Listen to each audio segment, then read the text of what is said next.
What if one small decision could decide whether your engine quits early or keeps running for decades? Not a big repair, not a new part, just one oil choice. Picture this. Two drivers buy the same car. Same engine, same year, same driving style, same maintenance schedule. One engine starts burning oil and knocking before 120,000 miles. The other quietly rolls past 300,000, then 400,000 miles. Still smooth, still strong. The difference isn't luck, it's oil. Most drivers think engine oil is simple. You open the owner's manual, you see a number like 0W-20. You buy it, you pour it in, you move on. End of story. But what if the oil your car recommends is not the oil that protects your engine best? That's not a theory. That's exactly what real-world testing showed. In this video, we tested 3 common engine oils that millions of drivers use every day. 0W-20, 5W-30, 5W-40, same engine, same driving, same conditions, same oil change interval. Only one thing changed: the oil. What we found shocked even experienced mechanics. One oil delivered great fuel economy but caused higher wear. Another offered incredible protection but wasn't ideal for daily driving. And the oil that protected best overall was not the one most manufacturers push today. This video is not about opinions, internet arguments, or brand loyalty. It's about data, oil analysis, heat readings, wear metals, real engine inspection. By the end, you'll understand why owner's manuals don't always aim for engine life, which oil quietly wears engines faster, which oil protects best in real traffic, and how to choose the right oil for your driving life. Stay with us, because the winner was unexpected. Why this test matters more than most drivers realize. Every oil discussion eventually turns into noise. Some people say thin oil is always better. Others say thick oil is the only safe choice. Many drivers end the debate with one sentence: just follow the manual. That sounds reasonable, but here's the truth: almost nobody tells you. Owner's manuals are written for rules, not longevity. They are designed to meet fuel economy targets, emissions laws, and warranty limits. They are built to pass government tests. They are not written to help your engine survive extreme heat, long highway drives, stop-and-go traffic, high mileage, real-world wear over 10 or 15 years. That doesn't mean manuals are useless. It means they are optimized, not perfect. Instead of arguing online, we decided to test oil the way engines actually live. The engine and test setup, no tricks, no bias. To keep everything fair, we used a modern 4-cylinder naturally aspirated engine. No turbo, no modifications, no tuning, no shortcuts. This engine had tight factory tolerances, direct injection, normal daily driving conditions. Every test followed the same rules. Same driving routes, same traffic patterns, same fuel, same filters, same oil change interval, 7,500 miles. The engine was driven normally. City traffic, highway cruising, short trips, long trips, heat, cold starts. The only thing that changed was the oil viscosity. Each oil ran for 7,500 miles.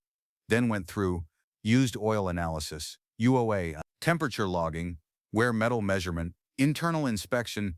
No marketing, no guessing, just results. Why these 3 oils behave so differently? Before we talk results, you need to understand what viscosity actually changes. 0W-20. This oil is very thin at operating temperature. Its main goal is to reduce friction. Pros: faster cold flow, slight fuel economy gain, about 0.5 to 1 mpg. Cons: thinner oil film, less protection under heat and load, smaller safety margin. 5W-30. This oil sits in the middle. Pros: stronger oil film at high temperature, better heat control, proven long-term durability. Cons: very small fuel economy loss. 5W-40. This is the thickest oil when hot. Pros: excellent heat resistance, strong protection under heavy load, very stable over long intervals. Cons: slower flow on cold starts, extra drag during short trips. Each oil makes a trade-off. The real question is simple: which trade-off actually keeps engines alive the longest? Phase 1 results. What really happened with 0W-20? We started with 0W-20, the oil most drivers already use. On the surface, it did what it promised. Cold starts were smooth. Oil pressure built quickly. Fuel economy was the best of all 3 oils. Compared to thicker oils, mileage improved by about 0.7 miles per gallon. On paper, that looks great. But engines don't live on paper. As miles added up, problems began to appear. Heat: average oil temperature ran 8 to 12 FF hotter than the other oils. Heat accelerates oil breakdown. Even small increases matter over time. Breakdown: after 7,500 miles, the oil lost about 13% of its viscosity. That means it thinned out much faster than expected. Study with wear. Lab tests showed higher iron and aluminum levels. These metals come from internal engine parts. More metal in the oil means more wear. Inspection: 0W-20 Inspection tidal underferring the gemmer i40 mediasturm. Inside the engine, we saw light varnish buildup, faster oil darkening, thinner oil film after shutdown. Here's the key truth: it has very little room for error. In real traffic, hot climates, long drives, or stop-and-go conditions, it degrades faster. As it thins, protection drops. This doesn't destroy engines fast. It destroys them slowly. The hidden problem with 0W-20.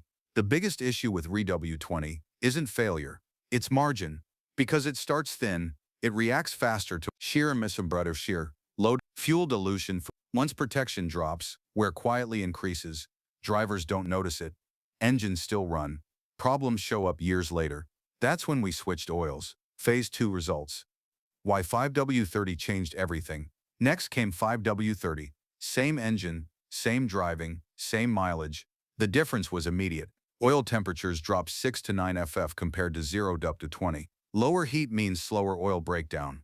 Stability: after 7,500 miles, viscosity loss stayed under 5%. The oil held its strength almost the entire interval. Wear: iron and aluminum levels dropped by 35 to 40%. That's not opinion, that's lab data. Inspection: internals looked cleaner. Bearings showed less wear. Cam lobes held a stronger oil film. Less varnish overall. Now here's the surprise. Fuel economy dropped by only 0.3 mpg compared to 0W-20. That's pennies. For that tiny loss, the engine gains significantly better protection. This explains why experienced mechanics trust 5W-30. One master technician said it best: "If I want an engine to last, I don't chase thin oil. I chase stability." 5W-30 didn't try to win fuel tests. It focused on protecting metal, but there was still one oil left. Phase 3 results: 5W-40 incredible strength, with limits. Now we tested 5W-40. On paper, it looks unbeatable. And under heavy use, it delivered. Heat temperatures dropped another 3 to 5 ff compared to 5W-30. Breakdown: viscosity loss was under 2% after 7,500 miles, where iron and copper levels were extremely low. Under heavy load, long highway runs, high RPM, and steep grades, 5W-40 was rock solid. But then reality stepped in. Trade-offs: data showed slightly slower cold start circulation, higher pumping resistance during short trips, extra drag when the engine wasn't fully warm. For short commutes and light driving, the extra thickness didn't add protection. It just added effort. One mechanic explained it perfectly. 5W-40 is amazing when the engine is working hard. But if your drive is 10 minutes, you're not using its strength. 5W-40 is powerful, but specialized. Side-by-side comparison. The truth in one place. After identical use, here's how they stacked up. 0W-20, best fuel economy, highest wear, fastest breakdown. 5W-30, best overall balance, lowest total wear, stable across all conditions. 5W-40, best extreme heat protection, excellent underload, overkill for light daily driving. The result became impossible to ignore. The unexpected winner: if this were a track test, 5W-40 might win. If this were an emissions test, 0W-20 would win. But for real drivers, real traffic, real heat, and real mileage, 5W-30 won. Not the thinnest, not the thickest, the most balanced. Why 5W-30 won in the real world? 5W-30 delivered strong oil film without excess drag, stable viscosity across temperatures, excellent wear control, minimal fuel economy loss, cleaner internals over time. It protected better than 0W-20. It flowed better than 5W-40. It didn't try to game regulations. It tried to protect metal. What manufacturers don't advertise. Here's a quiet truth. Many engines that now recommend 0W-20 were originally tested with 5W-30. The switch happened because of fuel economy and emissions rules, not because engines stopped needing protection. That's why the same engine uses W-20 in the US, 5W-30 or 5W-40 overseas. Different rules, same engine. What oil should you actually use? Here's the simple breakdown. Use 0W-20 if you live in cold climates, drive short trips, care most about fuel economy. Change oil frequently. Use 5W-30 if you want maximum engine life. Drive city and highway, live in moderate to hot climates. Plan to keep your car long-term. Use 5W-40 if you tow or drive hard. Live in extreme heat, have turbo or high-load engines. This isn't about right or wrong oil. It's about matching oil to reality. The mechanic truth off the record. When asked what they run in their own cars, mechanics were honest. Most chose 5W-30 for daily drivers. 5W-40 sync for performance or heat. Almost never 0W-20 unless required. One tech summed it up perfectly. Fuel economy sells cars, engine life sells repairs. Final takeaway, your engine doesn't care about regulations. It cares about oil film strength, heat control, stability over time. In this test, 0W-20 worked, but wore faster. 5W-40 protected but wasn't always needed. 5W-30 quietly did everything right. That's why it won. Now ask yourself, what oil are you using and why? Because the biggest engine mistake isn't always using the wrong oil. It's never questioning whether the recommended one is truly the best for your engine and your driving life.